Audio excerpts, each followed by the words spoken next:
Hi everybody, this is Dylan from Highway IELTS. Some of you would have met me at the workshop on Saturday. For those of you who didn't meet me on Saturday, I'm one of the academic team at Highway IELTS, and today I'm going to be taking you through the IELTS Writing Task 2. So we are treating Task 2 for academic and general training in the same video because they're very similar. If you have any questions, please feel free to ask us and we'll get back to you. So for your second task, for the general training candidates and the academic candidates, you will be asked to write an essay. And this is a big task, and it's where most of your marks are going to come from. So it's very important that you get the essay right if you want to get the score that you need on IELTS. So first off, what is task 2? It's an essay of at least 250 words. And there are 3 types of essays, roughly speaking. The first one is discussion. So this is your typical agree or disagree. The next one is opinion. Give your own opinion on a topic. I'm sure you can see how these two will overlap at certain points. And the last one is the problem solution question, where you are asked to talk about a problem and propose a solution for that problem. Now, there's no penalty for exceeding the word limit. So if you write more than 250 words, that's not a problem, but you might be wasting time that you need to devote to your other tasks. So be careful of that. However, if you go under length, then you will have a serious problem because your script will be severely penalized for that. So you want to aim for 250, not less. The essay is written in full prose. There's no headings or bullet points. And everything has to be written in full prose, by which I mean full sentences. So if you are used to writing in shorthand or using a lot of jargon, it'll be a good idea for you to practice, because for many of us it's been a long time since we had to write an essay in long form. That's what's required here. Planning is essential, and we're going to look at how we go about planning this task. And we generally advise people to give it around 40 minutes. Task 1 can take 20 minutes. Task 2, 40 minutes to make up your full hour. Now, I've been looking at some of the essay scripts that have been coming in, and there are a couple of issues that consistently come up. So I'm going to address all of those in this forum. If there's anything that I don't address, then you're free to ask us to deal with that. Okay, so how's your essay assessed? The first area is task achievement. This basically means answering the question. So if you are asked to talk about national parks, talk about national parks, don't talk about zoos, because those are 2 different things. Even though they both involve animals in captivity, there is a distinction there. Make sure that you recognize distinctions where they are important. And taking a side. So especially for the discussion or opinion type of essay, you need to take a side. Now, very often people will be faced with a topic that they don't have a particularly strong feeling either way on the topic, or they are very knowledgeable on the topic, so they want to take a very nuanced position. The advice we generally give people is to avoid that and take a definite stance on the topic, even if it's something that you don't feel very strongly about, or if it's something that you feel you can't paint in black and white colors, it's more nuanced than that. I understand that, but for the IELTS essay, it's advisable to take a clear stand. The next one is coherence and cohesion. So this is paragraphing. Paragraphing is very important in this test. Linking devices, this is things like firstly, secondly, thirdly, therefore, however. On the other hand, words like this, also, equally. All of these words are linkers because they connect the sentence that's coming to the one that came before. It's very important that you include that in your essay. And logical flow. So the examiner needs to read your essay and be able to read it from beginning to end and get a clear picture that doesn't either contradict itself or make random jumps that don't make sense. The next one is lexical resource, vocabulary. That's what that means in essence. Synonyms, very important that you use synonyms. Avoid using the same word too often, especially high frequency words like big. if you've used the word big early on, swap it out for a synonym: huge, large, enormous, whatever it may be. Collocations, things like heavy rain, words that naturally go together. And idioms, so the idiomatic expressions, idiomatic language is, it's very important that you don't force this. It has to come naturally, but if you are a proficient writer, then it should come naturally to your essay. And spelling. Spelling is important for all writing tasks. Task 2 being no exception. Make sure that you spell as accurately as possible. The next one is grammatical range and accuracy. And the key point here is that you use a mix of simple and complex sentences. And what that means is that you don't want to be too brief. Your sentences must vary. At the same time, you don't want to be flowery or wordy for its own sake, because that will detract from your score. Tenses, people often ask this issue about how many tenses they have to use. There's no hard and fast rule, or there's no way really to even answer that. It has to be governed by the context. If you are asked to talk about an event in the past, then you'll use the past tense. If you are asked to talk about an issue that is relevant to the future, then and make a prediction, then you'll use more of the future tense.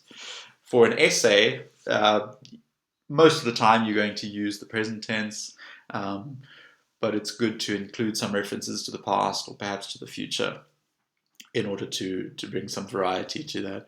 And voices. So voices has to do with active and passive voice. We'll look at a few examples of that coming up. Again, like idioms, it's very important that you don't force this. Don't just write passive sentences for its own sake. It must arise from the context. Right, so this is derived from the rubrics page. So that's in your workbook manual if you've taken the workshop. If you haven't, that is publicly available information, and this is just a brief summary of those requirements. Right, so in this video, I'm basically going to take you through an essay. I just received this topic a short while ago and put this presentation together, and I'm going to go through the essay as if I'm writing it on the test day. So we're going to go through it together from the point of view, from the beginning to the end, how I would tackle this question. So the question that I've got is, some people think that government is wasting money on the arts and that this money could be spent elsewhere. To what extent do you agree with this view? So clearly this is a discussion/opinion question. We're being asked about agreeing or disagreeing. And this is the question that we have to answer.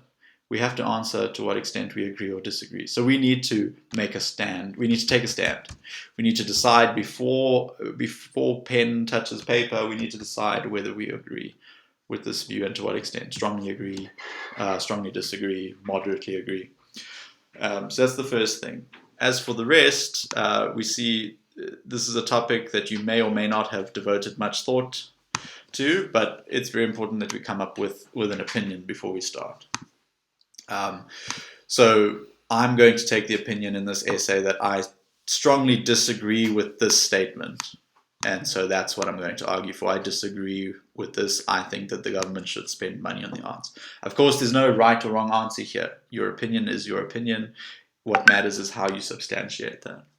Okay, so step 1 is let's paraphrase. So the thing that we want to paraphrase is obviously not this part, to what extent do you agree or disagree. We want to paraphrase the first bit. Some people think that government is wasting money on the arts and that this money could be spent elsewhere. So if you have a highlighter or a pencil in your test, you might want to circle words like some people, maybe government, money, and perhaps arts. And before we look down, let's just think about these. So the word government, we could substitute that for state. Money, we could substitute for funds or funding or expenditure or budget. The arts, of course, they're not just talking about painting or drawing. They're talking about art, music, dance, cinema, architecture, all of those things. We could say culture or artistic institutions or creative activities. So already those key words are words that we can paraphrase, and in doing so show off our lexical resource. So the first step that we're going to take is to the first step we're going to take is to paraphrase the question. So some people think that government is wasting money on the arts. This is a paraphrase I came up with.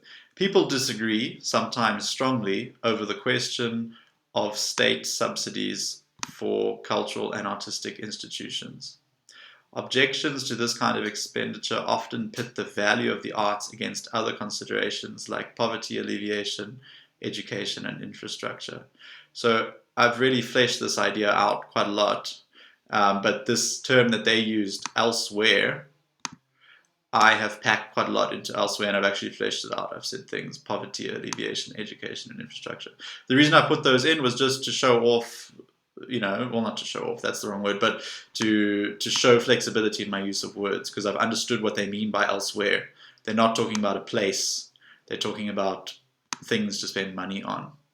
So that's a paraphrase. Another option would be, it is the subject of state subsidies for the arts is a controversial one that captures the idea of disagreeing.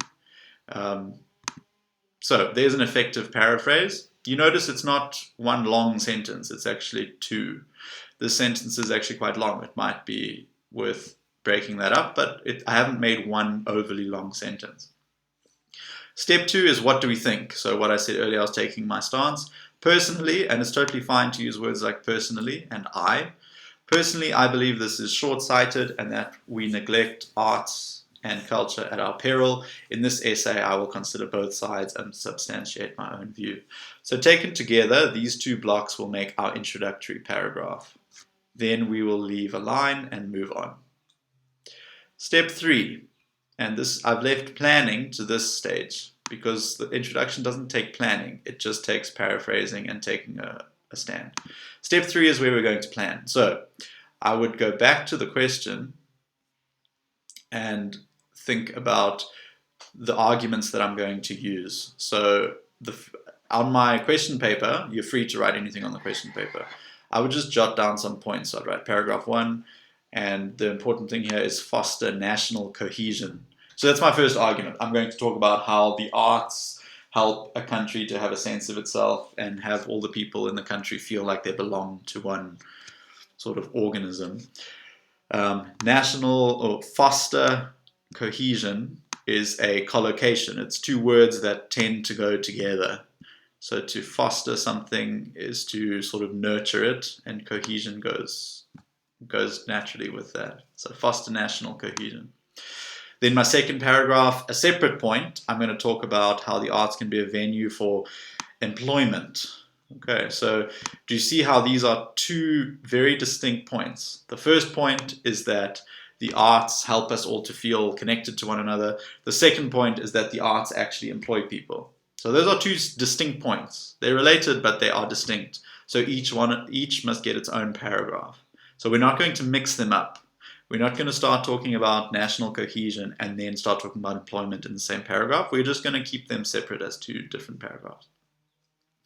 And then paragraph 3, and this is optional, but it can be a good idea depending on the question that you get. Remember, we're looking at a discussion type question.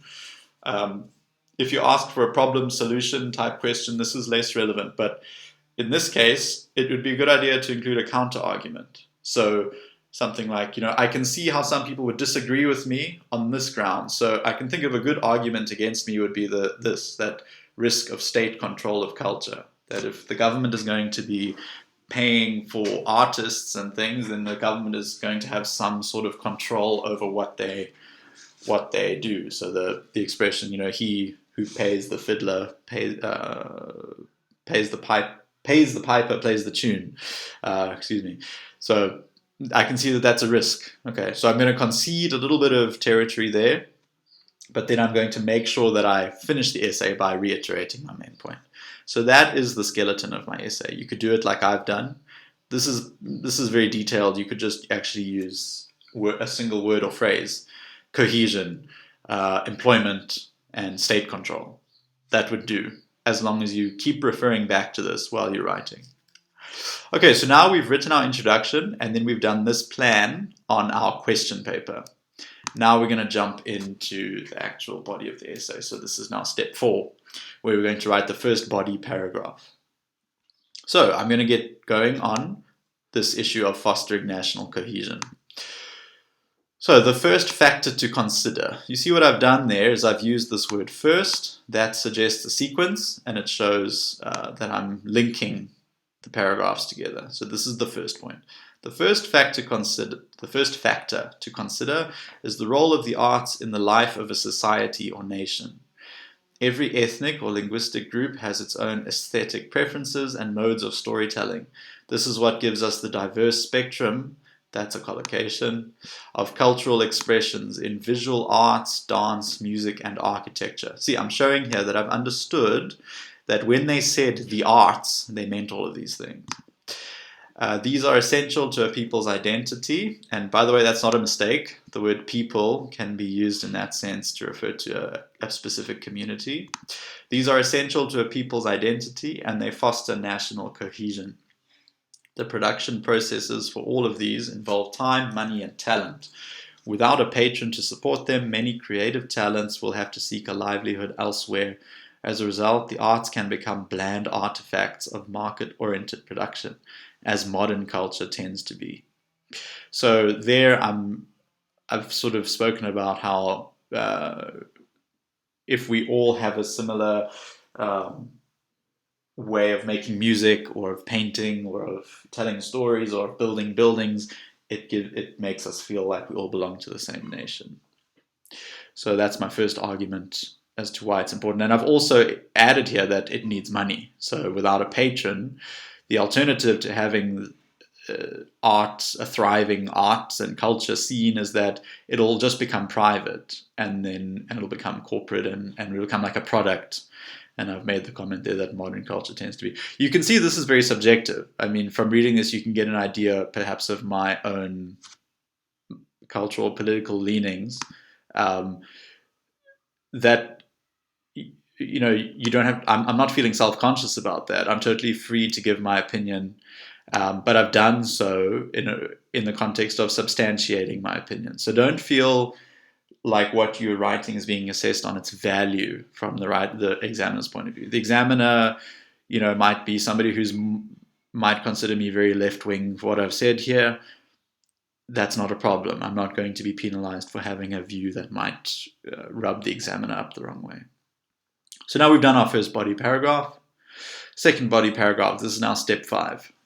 And we're going to refer back to our plan to make sure we're on track. The arts can be a venue for employment. So a related benefit to this funding. So now the word related, that is a linking word because I wouldn't use that word unless I'd spoken about something else. I mean, related to what? So a related benefit to this funding is, as I have already touched upon, employment. Artistic institutions provide employment not only for artists, but also technical and administrative staff. These organizations represent the country to the world at large and can stimulate tourism and national prestige.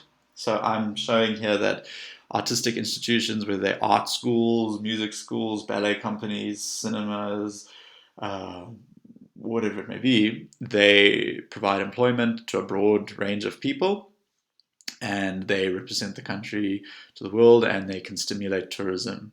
I've actually used the word employment here twice, which I don't like. This is the kind of thing you'll see when you go back and proofread.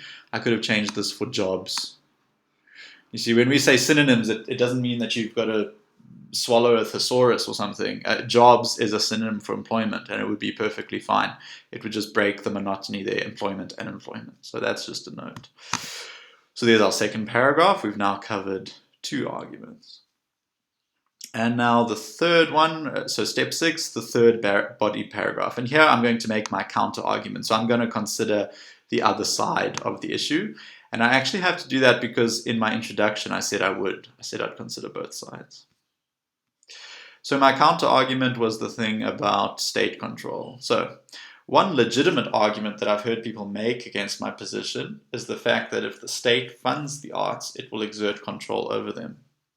Okay, so that's an argument.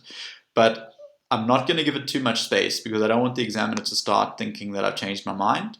Now I'm immediately going into contrast. While I acknowledge that this poses risks, so you can see this is a but or however, I think the alternative is worse. Private media corporations owning the arts.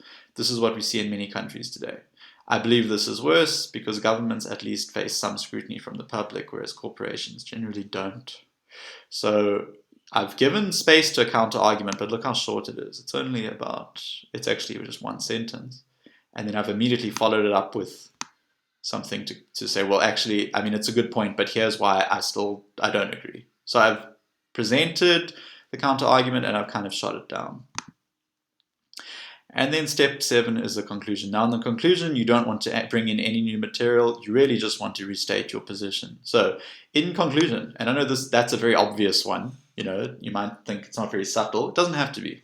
In conclusion, so I'm showing that I'm finishing now, I feel that state sponsorship of the arts is important, both culturally and economically. You see how that is a flag of my 2 points. My first point was about culture, my first body paragraph, and my second body paragraph was about employment, so economically. So there I've kind of provided a brief summary of my actual argument. If a society does not nurture its creative abilities, it will eventually lose its distinctive characteristics and blend into a global monoculture. I think that avoiding this is worth the cost. And that's my conclusion. It's only 3 sentences. They're not very long. You notice that. I haven't sacrificed coherence by making my sentences too long. You see, for example, I could have put but here instead of a full stop, but then that would make the sentence very long. And I think this sentence is already long enough. So I've opted for a full stop. I think that avoiding this is worth the cost. And that's the end of my essay. Now, let's recap what we've spoken about here. So step 1 is to paraphrase your topic. So you're going to take the issue in the question and you're going to put it into your own words, and then you're going to add to that your own position. It's not compulsory to put it at the beginning, but I think it's just advisable because then you've set the tone. So you will remember it, you won't stray and end up contradicting yourself, and you've also made it plain for the examiner. These 2 elements together make up your introductory paragraph. Then leave a line, and now plan your body paragraphs back on your question paper. And once you've made your plan, you can start writing out the body paragraphs. So generally you want to make 2 paragraphs for the body and then an optional 3rd one for your counter argument, then make your conclusion. So with that information, we strongly advise you to send in some writing and get it assessed so that you know that you're on the right track. As you can see, there's a lot to remember here. There's a lot to do. And this task is very important to your exam. So once you're ready, our academic team is always here to help you with assessing your writing scripts. For a very small admin fee, we'll give you a very detailed feedback report that gives you an idea on each of the requirements, how you're doing. Very quick turnaround time. We know many of you are under pressure to get this exam done pretty soon. And the most important element here is peace of mind. You need to arrive at the exam confident and knowing that you are fully prepared to get the score you need. So I hope you found that useful, and I look forward to speaking to you again soon.